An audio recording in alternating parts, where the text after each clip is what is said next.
রং খাবে গো। তো দেখো আমি আজকে হোলির স্পেশাল খাবারের জন্য ভাতের সাথে রং দিয়ে খাচ্ছি ভাত হোলি। তারপরে এখানে আছে সালাড, কত রং দিয়েছি দেখো। তারপরে এখানে আছে আমার স্পেশাল চিকেন, হোলি দিয়ে, হোলির স্পেশাল। তারপরে এখানে আছে শুক্তো।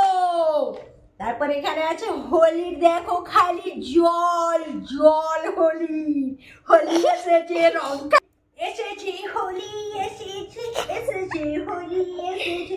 কে খাবে এসো তোমরা রে, কে খাবে তোমরা এসো। হোলির স্পেশাল